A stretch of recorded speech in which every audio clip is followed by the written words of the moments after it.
December 1941. The attack on Pearl Harbor has finally brought the US into the Second World War. The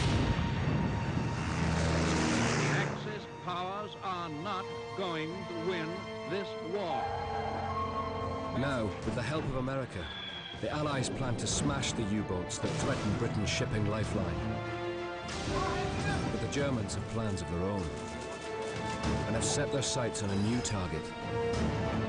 Everything was fair game. And I remember looking around and thinking, you know, we're not all going to make it. Germany's U-boats are about to bring the war straight to the unsuspecting shores of the United States.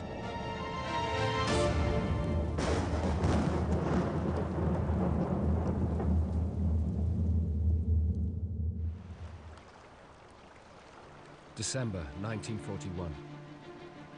U-123, a German long-range sub, leaves on a top-secret mission. It is commanded by Reinhard Hardigan, one of the Third Reich's most daring and successful U-boat aces. I set off on the 23rd of December. I didn't want to leave on the 24th because I didn't want any of my crew to turn up on the morning of Christmas Eve from the brothels or from having been drinking.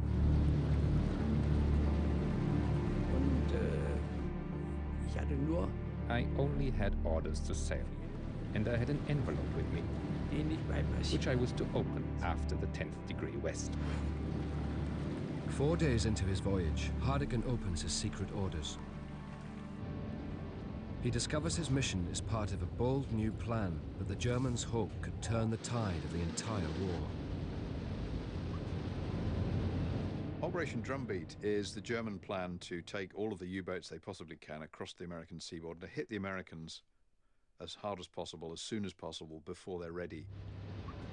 The mission is so secret that Hardigan's orders are missing key documents.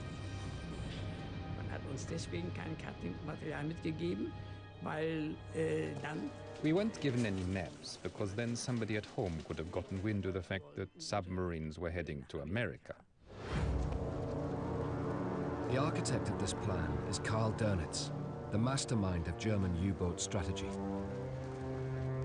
Dönitz has long wanted to attack American shipping, but Hitler refused to give the order, fearing it would pull the US into the battle. Now, with America in the war, Dönitz can finally strike. The lifting of all restrictions regarding USA ships has been ordered by the Führer. Attempts must be made to capitalize as quickly as possible on these advantages and to achieve a spectacular success off the American coast.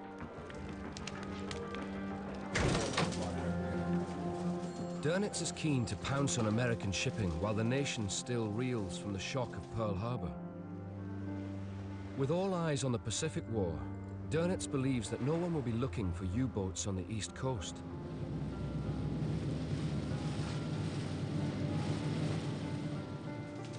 To achieve his objective, Dönitz must rely on the biggest sub in his arsenal, the Type 9. Over 76 meters long, it is longer than a 747 jet.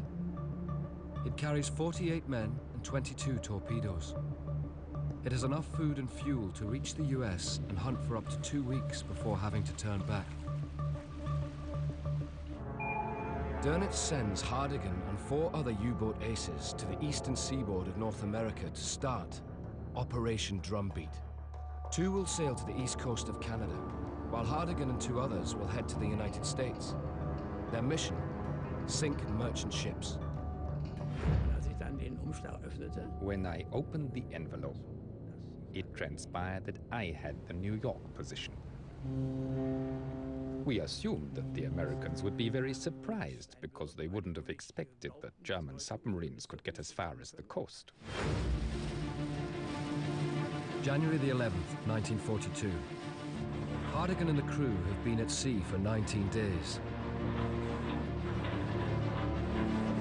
Then, 480 kilometers east of Cape Cod, they spot the SS Cyclops. And what you do see first is smoke. Most of the ships at that time were coal-fired, and it created smoke when they were on the way. Ich hatte ja die Aufgabe. I had the order to sail to New York, but I had the go-ahead to attack should I come across a ship larger than 10,000 tons. Hardigan must make a difficult decision.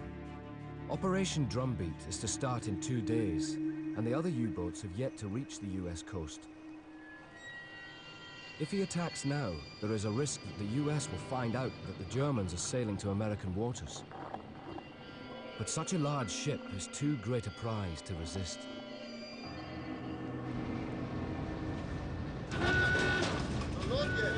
The men of U-123 are ordered to their action stations.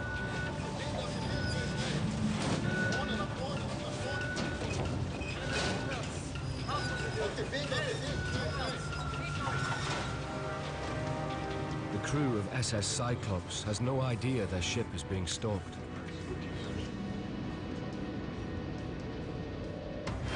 Among the men is Ken Ramsden, an anti-aircraft gunner.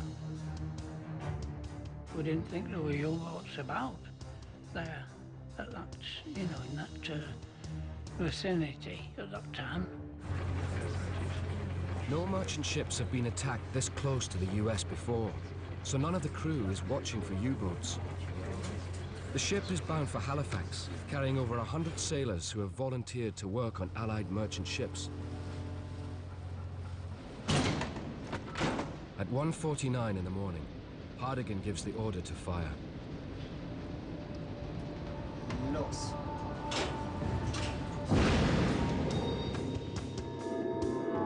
High explosives are packed into the nose, primed for maximum destruction.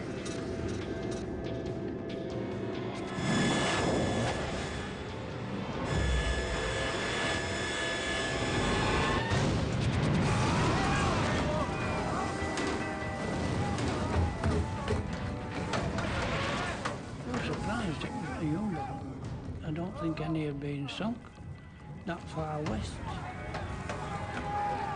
We thought it was probably a mine.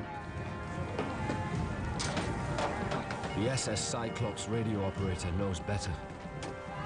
Frantically, he tries to contact naval authorities.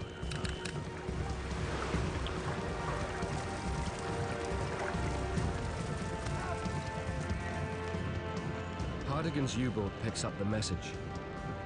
He must silence the Cyclops before anyone on shore receives the distress call and discovers the Germans have arrived. The first thing I did was to try to hit the bridge and radio room with artillery, so that the ship couldn't signal. Ken Ramsden climbs down a rope, only to find that the lifeboat has sunk. One of them shouted to me, "Get back on the ship, Ken." I said, "I can't climb the rope." So the only thing I could do was to jump in the water. And it was freezing. I saw some red lights in the distance, and I swam towards them.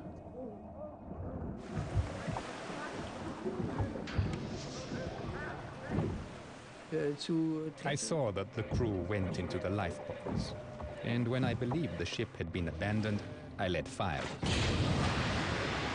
I was clinging onto the lifeboat when the second torpedo hit the side.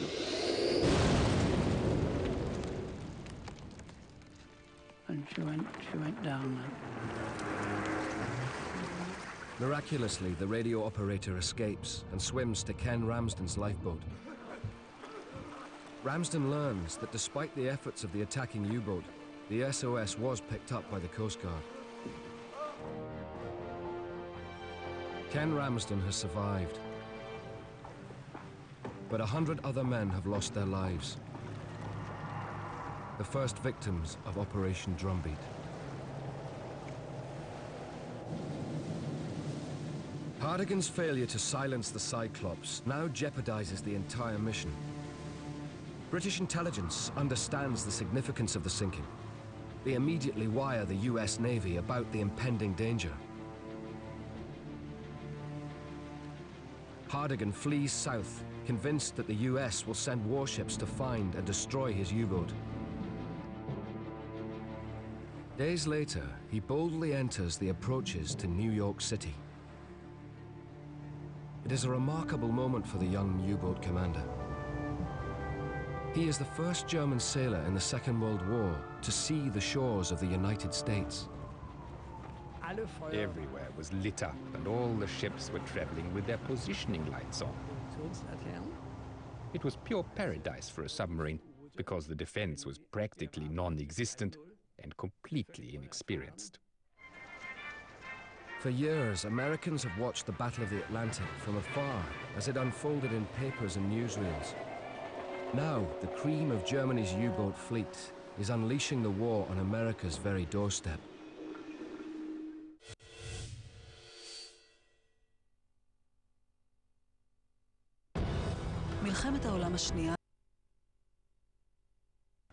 January 15th, 1942. 5 U-boats have arrived off the North American coast. U-123, commanded by Reinhard Hardigan, takes up position off the south shore of Long Island, New York. At 1:40 in the morning, a lookout spots the Coimbra, a large British oil tanker. The tankers were so prized because oil, as it is now, is a commodity that's sought after. And no fuel, no action.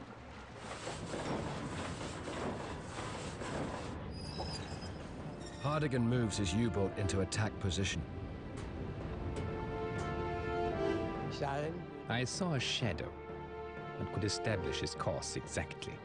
We got in front of him, and then I hit him.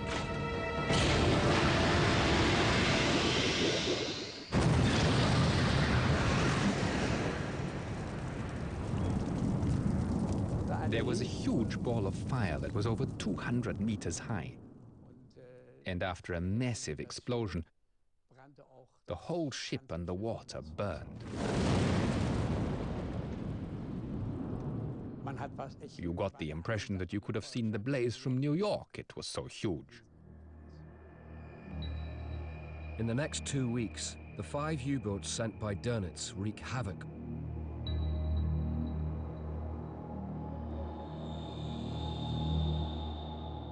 "23 ships are sunk.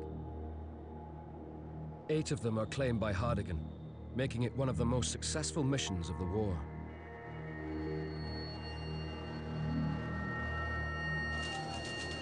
An ecstatic Dönitz radios his congratulations to the crew of U-123. He sent a message. For the drum beater Hardigan, well done. Good beating. Dönitz orders more U-boats to the killing grounds. The job of stopping the U-boats falls to Admiral Ernest King, Commander-in-Chief of the United States Naval Forces. Well, King is a long-term professional U.S. naval officer. He's come from a pretty basic background and made his way in the U.S. Navy as a hard-driving, tough, no-nonsense naval officer. Difficult, irascible, hard man.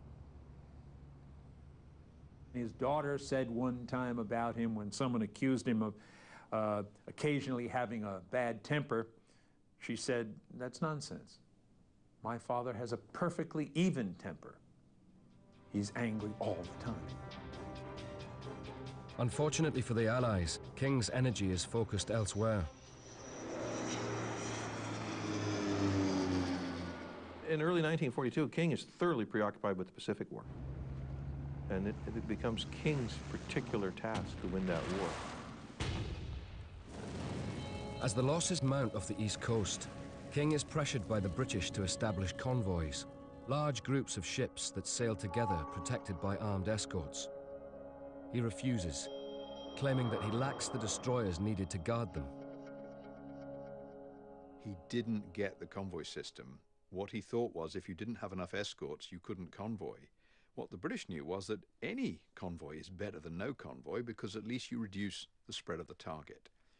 Normal merchant shipping means there'll be one passing every 10 minutes. If you convoy, there's only one in a block.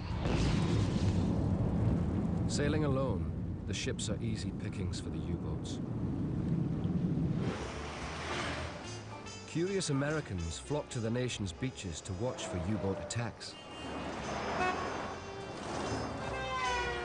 I can recall when I was a child, living in Brooklyn, New York, my father took me down to Shore Road, way down at the end of the harbor, and pointed to what he said were American ships on fire in the far distant horizon. Other Americans become unwitting accomplices of the U-boat commanders.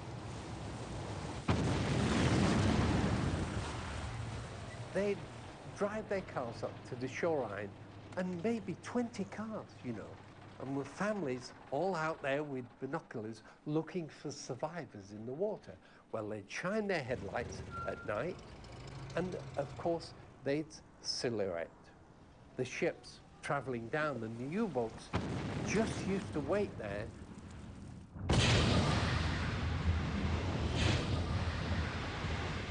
Hardigan is astonished by the lack of countermeasures. Around Great Britain, you were in waters with strong defense, because the English knew exactly what they had to do.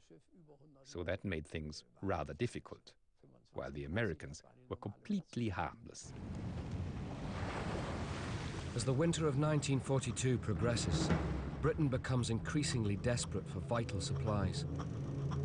Prime Minister Churchill and his commanders are frustrated by Admiral King's refusal to adopt the convoy system. He won't take any advice from the British. This is a man who hates the British. He wasn't interested in British opinion. He wasn't interested in learning from British experience. Dwight Eisenhower once said that the war would have ended sooner if somebody had shot Ernie King. The Brits often felt that, Ernie King had a particular dislike for the British, which may have been true, but it appears that King disliked everybody who wasn't in the U.S. Navy. For the Allies, the unthinkable seems to have happened. America's entrance into the Battle of the Atlantic has been an unmitigated disaster. Desperate to end the carnage, Churchill convinces King to change his tactics. Facing a storm of protest, King finally relents and begins to implement trial convoys. Dönitz U-boats have sunk a staggering 2 million tons of shipping in just 4 months. But with the belated establishment of trial convoys, the situation is rapidly improving.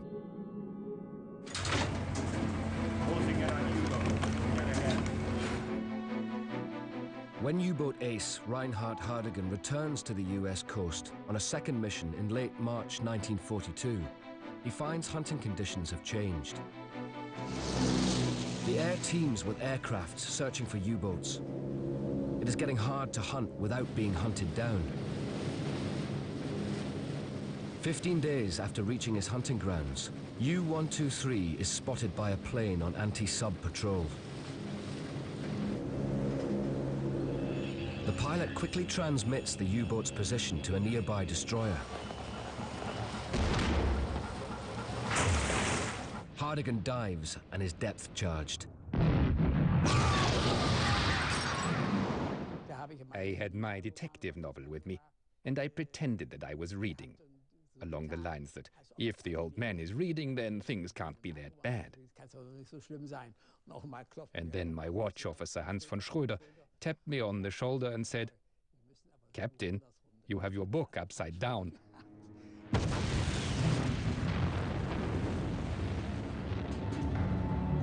U-123 has suffered engine damage during the attack. It lies crippled on the ocean floor under 20 meters of water.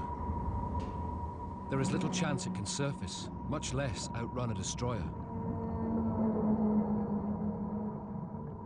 Hardigan decides there is only one course of action left for his crew: swim to the surface.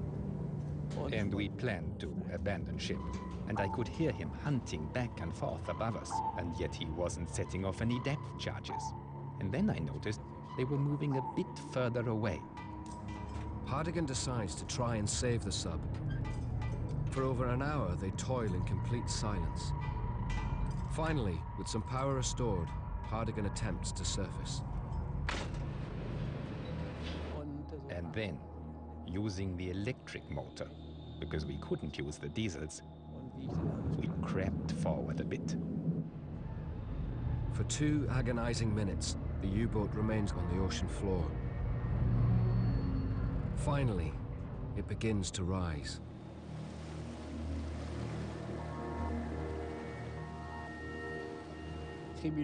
I was lucky. The destroyer has sailed off, convinced it has sunk its prey. Hardigan limps home to base in France. He is hailed as a national hero. Hundreds are on hand to welcome the man who brought the war to America. Having sunk some 24 ships to date, Hardigan joins the pantheon of Germany's most famous U-boat aces.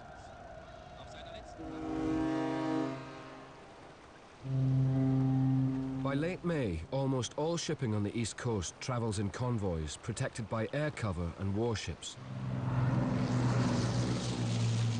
Shipping losses drop dramatically. The Allied losses are staggering. Over 300 ships, including 129 tankers, have been sunk.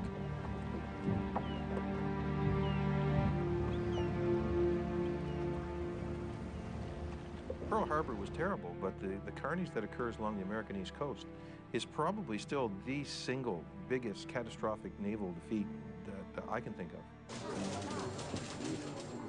Dönitz has scored a massive blow against the Allies, dramatically reducing the amount of supplies reaching Britain.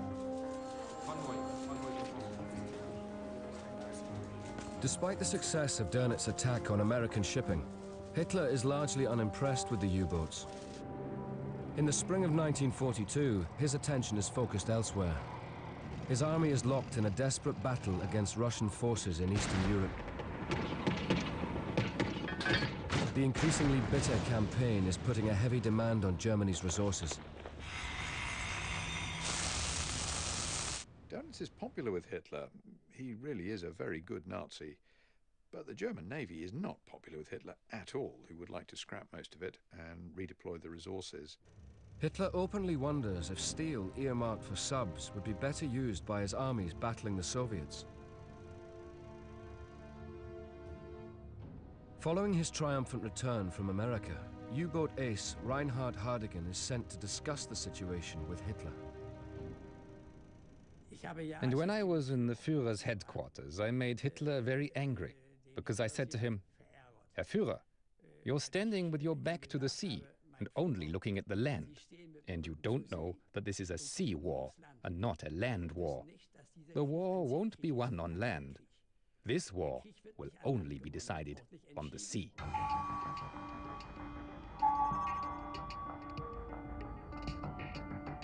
With the adoption of convoys by the Americans, the German U-boats have lost the upper hand. Dönitz must find a way to retake control. In May of 1942, Dönitz orders his U-boats into Canada's St. Lawrence River. Attacks in America focused on the coast, but now the U-boats brazenly sail hundreds of kilometers deep into enemy territory. The bulk of all Canadian shipping bound for Britain sails through this bottleneck. An attack here could dramatically cut supplies reaching Britain. The river is a perfect environment for Dönitz U-boats. In the vast Atlantic, convoys can be almost impossible to find. In the river, shipping comes to them. So what the Germans end up doing is usually positioning 2 submarines in the St. Lawrence and just allow the shipping to pass in front of them. But there's another benefit for subs hunting here. Sonar, or ASDIC, has been designed for work in the deep, cold ocean. But in the St. Lawrence, the sound waves have trouble penetrating the layers of river water and salt water. The beam becomes distorted, and the subs become almost invisible. Beginning in May of 1942, his U-boats terrorized shipping sailing down the St. Lawrence.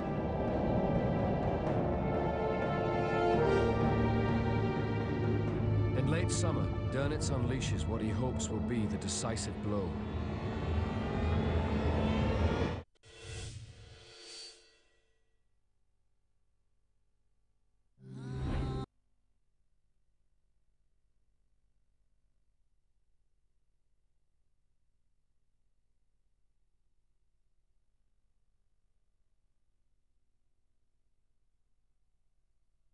We're only about a mile or so offshore, and there was a merchant ship on the starboard side of us, and I was looking out the bridge cabin window, and I could see the ship coming along, and I watched his silhouette cut the lighthouse light that was still on. I thought, boy, wouldn't that be a perfect target for a boom!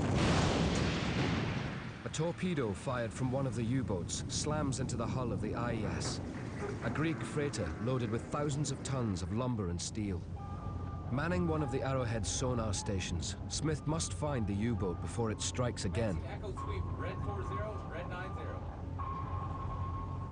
We would sweep either side of us, maybe 10 or 15 degrees, and you send out a ping. But if it hits anything, it goes ping, whoop, ping, whoop, ping, whoop. Smith knows the U-boat is there, but he's unable to obtain a solid contact. You might get one good ping and then wouldn't get another for 10 minutes, or you never knew what you were going to get. Sometimes you wouldn't get anything, you just get mush.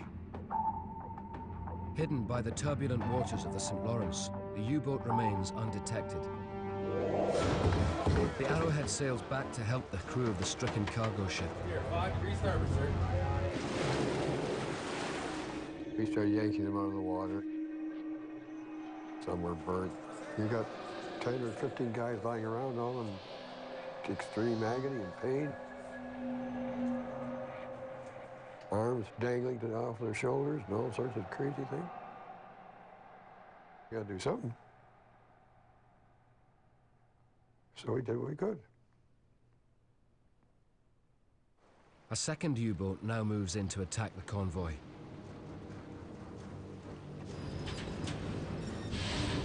It is Commander Paul Hartwig's first mission, and he is keen to make a name for himself as a U-boat ace.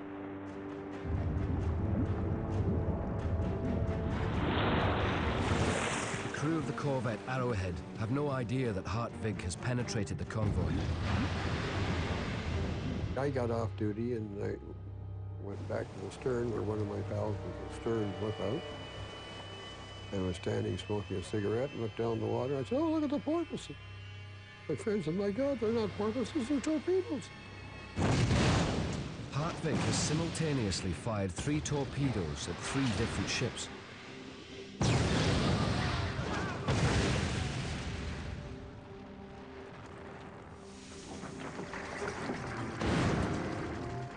Bang, they were gone in minutes.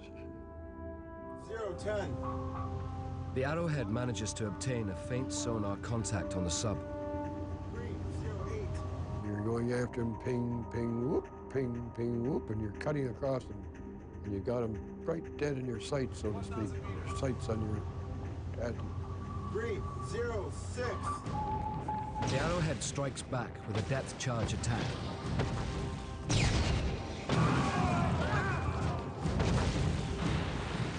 And the noise is incredible, unbelievable, the dynamite exploding around you. Almost like a giant sledgehammer hitting an immovable object. And you don't know whether you're going to be alive 2 minutes from now or not.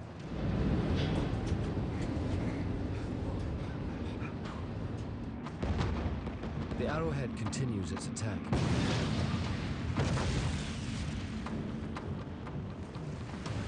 You start off at 1,500 yards. You're getting right down to 500 yards, pretty short ping whoops. And all of a sudden, bugger all. The U-boat seems to have vanished.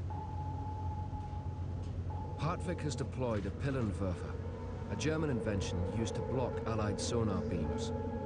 Pellet wafer is, in effect, a gigantic Alka-Seltzer tablet, so when it's dropped in the water, it effervesces like crazy, and the effervescence causes a bubble curtain that deflects your eye sticks so you lose contact with the submarine. Hartwig escapes, and his rampage continues, sinking 3 more ships. The Canadians launch an all-out hunt to find and destroy Hartwig.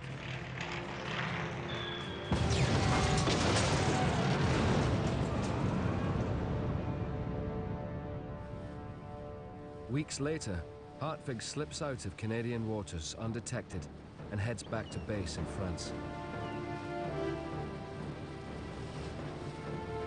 His success is taken as proof of the overstretched Canadian Navy's inability to protect its own backyard. The Canadian government closes the St. Lawrence to international shipping. Dönitz has struck another massive blow against the Allies.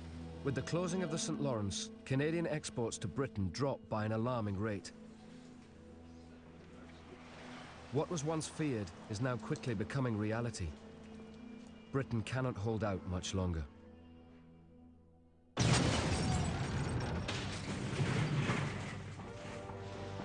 The Allies seem to be losing the Battle of the Atlantic. Throughout 1942, losses to U-boats have skyrocketed.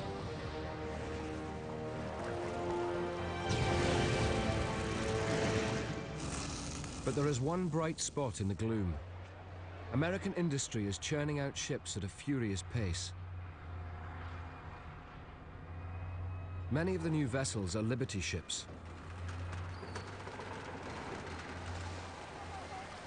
Introduced in 1941, the first ship took 245 days to complete. They're now being made in just 8 weeks.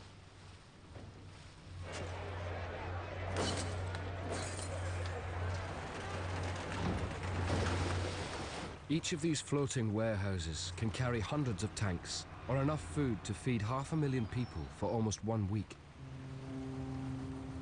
The Allies' plan is simple: flood the Atlantic with more Liberty ships than their U-boats can ever possibly sink.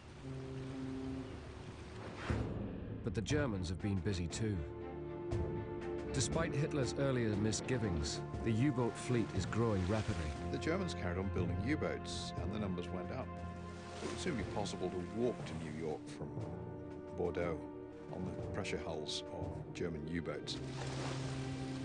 By year's end, the fleet should number almost 400. 100 more than Dönitz claims he needs to win the war. With these new boats come rumors of terrifying new tactics. In a secret meeting in mid-spring 1942, Hitler suggests that sub-commanders should execute any survivors of a U-boat attack. It is a grim reminder of what's happening on land. Throughout Britain, Germany and the Soviet Union, thousands of innocent lives are lost to air raids, invasion, or siege. The line between civilian and soldier is being erased.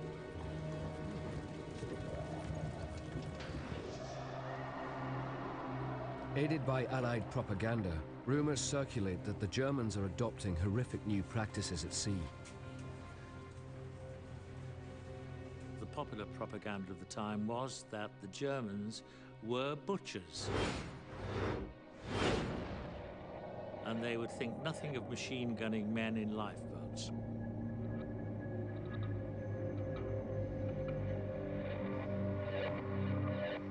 In 1942, Brian Clark serves as a radio operator aboard a freighter, the Sithonia.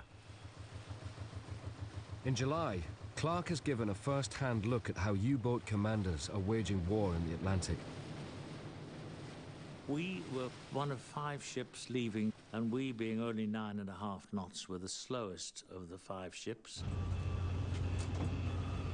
A few days into the voyage, they receive a distress signal from a ship sailing nearby in their convoy. They have been torpedoed. Now Clark's crew fear they could be next. From then on, all the crew were always looking out for periscope trails and submarines and so on. 42 on the crew, and we were all lookouts. 10:30 p.m. Brian Clark is dozing in his bunk.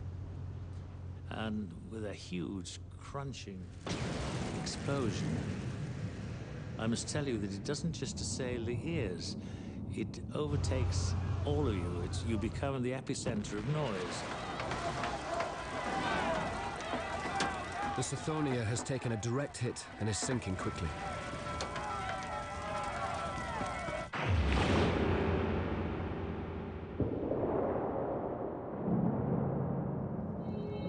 We'd barely sort of got away when the poor old Sithonia sort of gave up the ghost and slid to the bottom with a great hiss of steam and a cracking of wood and awfulness.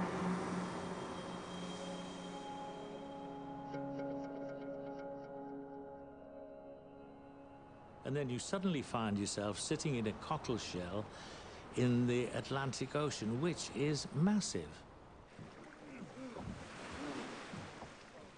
And suddenly, out of the darkness, came this megaphone shout in excellent English, "What ship are you?" The voice belongs to Adalbert Schnee, commander of the attacking sub. The men in the lifeboat fear for their lives. The feeling was generally of fear that the German would turn his machine guns on us. He said, did you get a call sign away, a distress signal? And we said, no, we didn't. He said, okay, give me your call sign and I'll send one for you. He said, steer a course north-northeast and you'll get to the Canary Islands in 4 or 5 days. With that, he shouted, bon voyage, and he slid off into the night.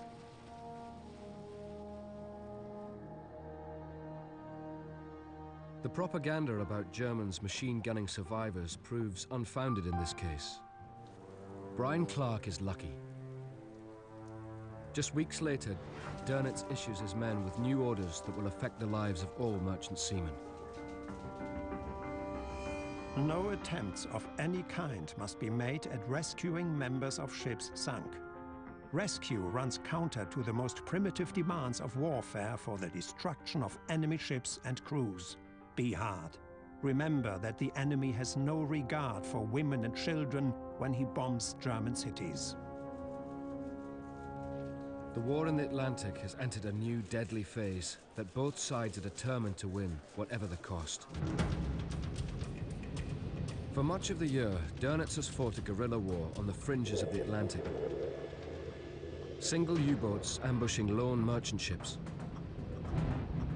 But as the winter approaches, he decides to target entire convoys taking critical supplies to Britain.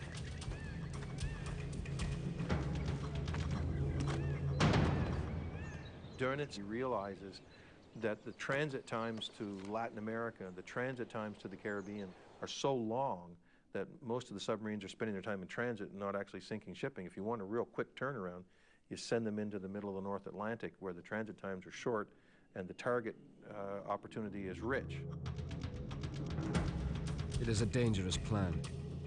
The convoys travel with protection. Radar echo bearing! Heavily armed escorts sail with the merchant ships. And for much of the route, they are accompanied by airplanes carrying depth charges.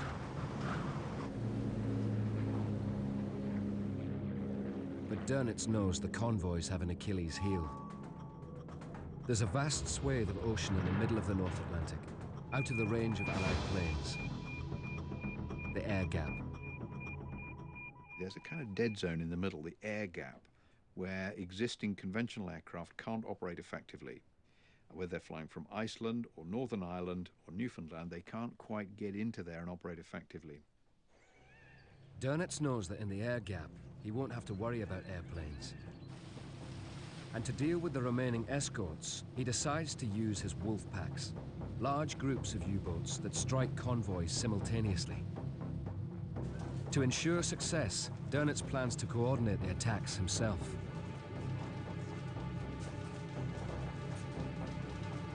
His next target, SC-107, a convoy of 42 ships that left New York bound for Britain on the 24th of October. Their Canadian escort consists of one destroyer and a handful of corvettes.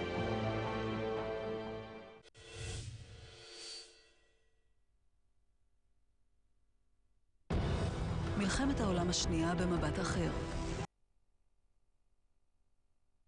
In 1942, the Canadian Navy escorts over 1/3 of transatlantic convoys. To meet this obligation, the Navy's expanded rapidly. Men are often rushed to the Atlantic with little training. Cullis Lancaster sails aboard a corvette assigned to defend SC-107. We only had 16 weeks of training before we went to sea, and then in that 16 weeks, there was only one 8-hour session before the converted yacht. That was the only time we went to sea. The escorts receive a chilling radio transmission. A wolf pack shadows SC-107. Dönitz has deployed 17 U-boats with instructions to destroy the convoy.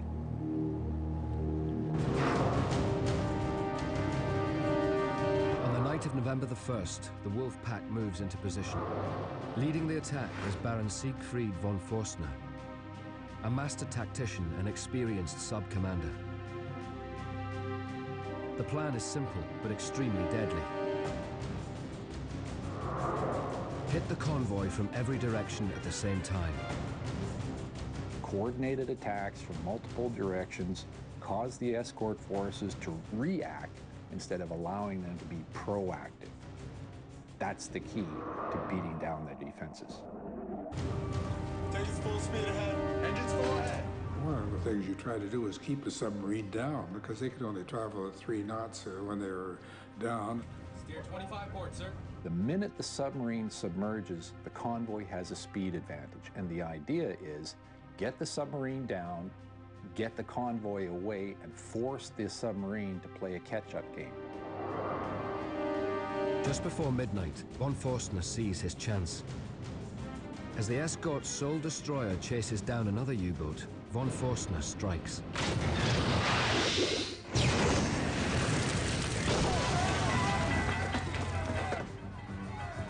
The Canadians strike back.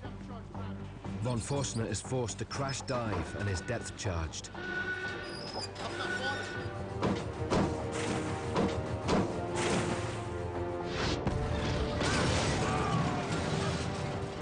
But as the Canadians focus on destroying von Forstner, other subs move in for the kill.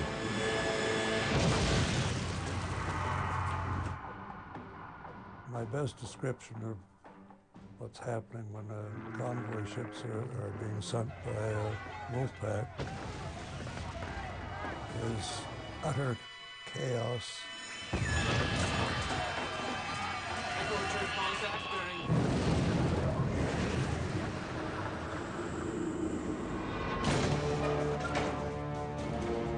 Von Forstner escapes the earlier depth charging and strikes 2 more ships.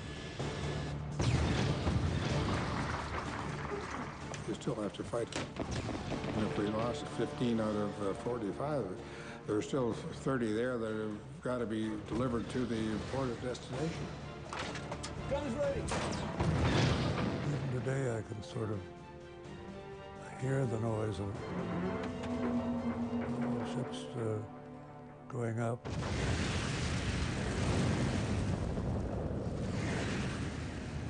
Despite the efforts of the escorts, 8 ships are sunk in one harrowing night.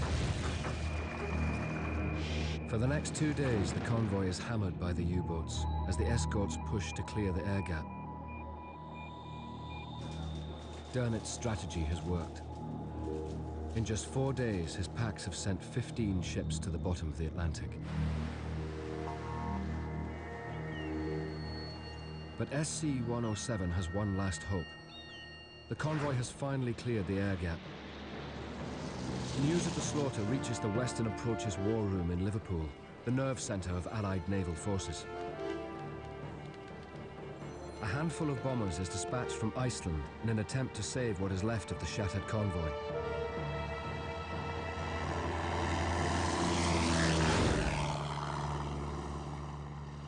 One is flown by Terence Bulloch. We used to get up at about 5 in the morning and fly for about 700 miles to where these U-boats were. 5 hours later, Bullock reaches SC-107. He spots a sub and attacks. Well, if they spotted you, they'd start shooting at you. But I used to stalk them down to about 50 feet, lying straight and level, firing at the U-boats. And up front, I had 4 20mm cannons. They come in at an angle of 20 degrees, so you get more depth charges along the side of the U-boats. Bullock's well-aimed attack destroys a sub prowling at the convoy's flanks. The pack flees to avoid destruction. The aircraft scatter 5 subs and sink another. Days later, the convoy makes its way into protected British waters. It is the hardest hit convoy in over a year. Of the 42 ships that set sail, only 27 arrive. The lessons of SC-107 are clear. Until the air gap is closed once and for all, the wolf packs will continue to decimate Allied shipping. As 1942 comes to an end, the Germans seemed poised on the edge of victory in the Atlantic. Dönitz U-boats have sunk almost 1,200 ships.